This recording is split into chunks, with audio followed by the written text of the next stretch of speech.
Friends, ये बात हम लोग जानते हैं कि किन्हीं भी दो मीडियम के बीच में किसी एक मीडियम की सरफेस पर बनने वाली जो वेव होती है वो ट्रांसवर्स वेव हो जाती है। जैसे कि वाटर वेव्स की बात कर लीजिए या फिर किसी स्ट्रिंग यानी कि डोरी के ऊपर बनने वाली वेव की बात कर लीजिए। क्योंकि हमें पता है कि एयर एक मीडियम है, उसके अंदर डोरी यानी कि स्ट्रिंग एक मीडियम है, और अगर स्ट्रिंग के इनिशियल पॉइंट में मैं कोई डिस्टर्बेंस क्रिएट करूँगा तो उससे एक वेव क्रिएट होगी जो उसके फाइनल पॉइंट तक जाएगी कुछ इस तरीके से।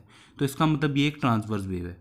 तो आज का हमारा जो यहाँ पे मुद्दा है वो ये है कि हम लोगों को पता करना है कि अगर मैं इस इनिशियल स्टेट पर एक डिस्टर्बेंस क्रिएट करता हूँ और उससे एक वेव क्रिएट होती है तो वो कितनी वेलोसिटी या फिर कितनी स्पीड के साथ इनिशियल पॉइंट से फाइनल पॉइंट पे जाएगी, यानी कि the velocity of A transverse wave on a string. ये हमारा आज का टॉपिक है, हमें पता करना है। तो देखिए, उससे पहले हमें ये पता करना पड़ेगा कि ये जो ट्रांसवर्स वेव हमारी स्ट्रिंग के ऊपर चल रही है कितने फैक्टर्स के ऊपर डिपेंड करती है, उसी से हमें पता चलेगा कि इसकी क्या वेलोसिटी है। तो देखिए, जो ट्रांसवर्स वेव होती है वो स्ट्रिंग के दो फैक्टर्स पर या फिर मीडियम के किसी भी मीडियम के सरफेस के दो फैक्टर्स पर डिपेंड करती है। पहला तो है इनर्शिया और दूसरा है रेस्टोरिंग फोर्स। इनर्शिया यानी कि linear mass density of that string, और रेस्टोरिंग फोर्स यानी कि the tension force of that string. अगर सबसे पहले अगर बात करें लीनियर मास डेंसिटी की यानी कि म्यू की, तो इसके नाम से ही पता चलता है कि एक particular length per unit length पर लगने वाला जो मास है या फिर होने वाला जो मास है वो लीनियर मास डेंसिटी म्यू कहलाता है, राइट। ठीक है, यानी कि m अपॉन में l, और इसके जो डायमेंशंस हैं वो हम लोग लिखेंगे m का m हो जाएगा यानी कि मास का मास, और लेंथ यानी कि l का l हो जाएगा, ये l ऊपर आ जाएगा तो l माइनस वन यानी कि m l माइनस वन, ये हो जाते हैं इसके डायमेंशंस हो जाते हैं, राइट। तो ये म्यू होता है, म्यू का मान होता है। अब अगर लोग बात करें रेस्टोरिंग फोर्स की, तो हमें पता है रेस्टोरिंग फोर्स क्रिएट होगा टेंशन फोर्स से। देखिए, स्ट्रिंग में जितना ज़्यादा टेंशन फोर्स होगा यानी कि स्ट्रिंग जितनी ज़्यादा टाइट होगी उसकी वजह से जो एनर्जी है उतनी अच्छी तरीके से, उतनी ही तेज़ी से, उतनी अच्छी वेलोसिटी के साथ पास हो जाएगी।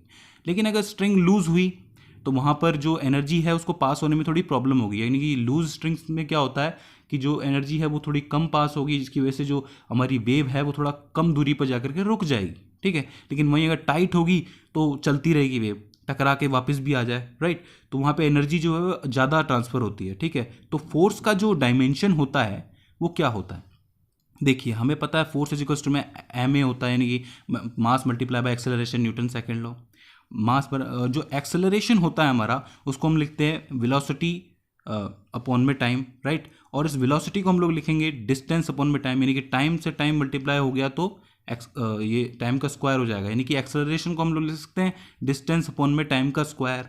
तो यहाँ पे हम लोग फोर्स इज इक्वल्स टू में मास मल्टीप्लाई बाय डिस्टेंस अपॉन में टाइम का स्क्वायर।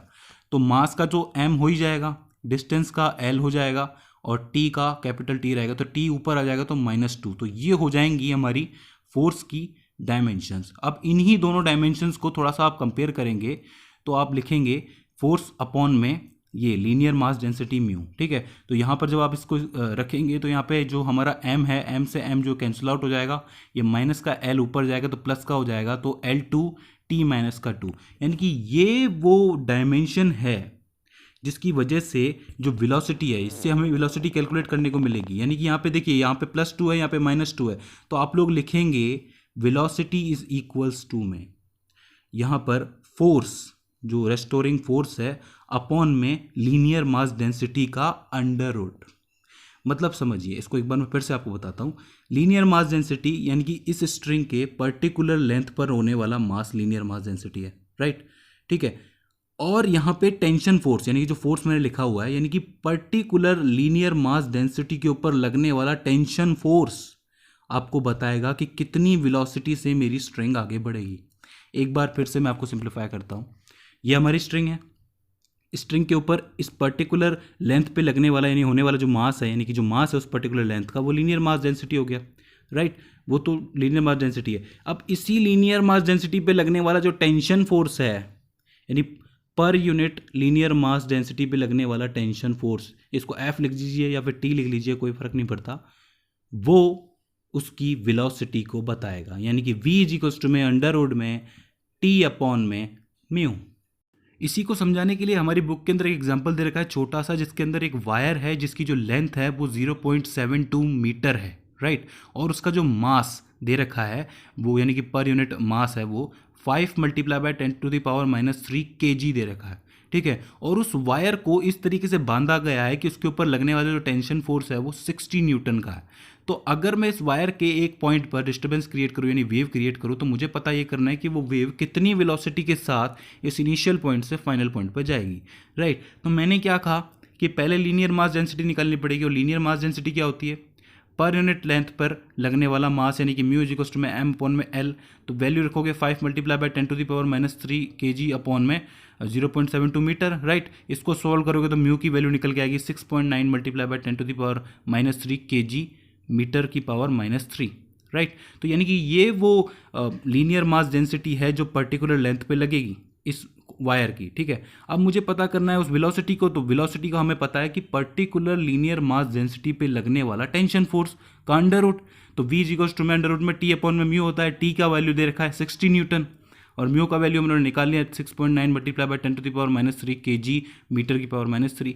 जब आप इसको सॉल्व करेंगे तो वैल्यू निकल के आएगी v इक्वल्स टू में 93 मीटर पर सेकेंड। यानी बात ये हुई कि एक वायर है, उसकी लंबाई दे रखी है, लेंथ दे रखी है, उसका मास दे रखा है पर यूनिट लेंथ के ऊपर, यानी कि इतना मास है। पहले हम लोगों ने निकाली उसकी लीनियर मास डेंसिटी, यानी कि उसका इनर्शिया फैक्टर, ठीक है। उसके बाद इसको इस फॉर्मूले में रख दिया, मतलब टेंशन अपॉन में लीनियर मास डेंसिटी का अंडर रूट। तो हमें पता चला कि जो वेव मैं यहाँ पे, जो डिस्टर्बेंस मैं यहाँ पे इसके इनिशियल पॉइंट पे क्रिएट करूँगा, वो 93 मीटर्स पर सेकेंड की वेलोसिटी से इनिशियल पॉइंट से फाइनल पॉइंट पर जाएगी। देखिए टॉपिक बहुत सिंपल है, इजी भी है, इसको इजीली पढ़ेंगे तो इजीली समझ में आएगा, राइट। तो ये सिंपल सा टॉपिक था, आई होप आपको समझ में आया होगा। इसके बाद हम लोग बात करेंगे लॉन्गिट्यूडनल वेव की वेलोसिटी की, मतलब उस वेव की क्या वेलोसिटी होती है। उसका सिस्टम थोड़ा सा अलग है, वहाँ पर जो है इलास्टिसिटी मॉडुलस का यूज़ होता है, और साथ साथ डेंसिटी ऑफ द वॉल्यूम का यूज़ होता है, क्योंकि वो जो है मीडियम के अंदर बनती है और ये मीडियम की सरफेस पर बनती है, ठीक है। सो फ्रेंड्स, आई होप आपको समझ में आया होगा ये velocity of A transverse wave on a string.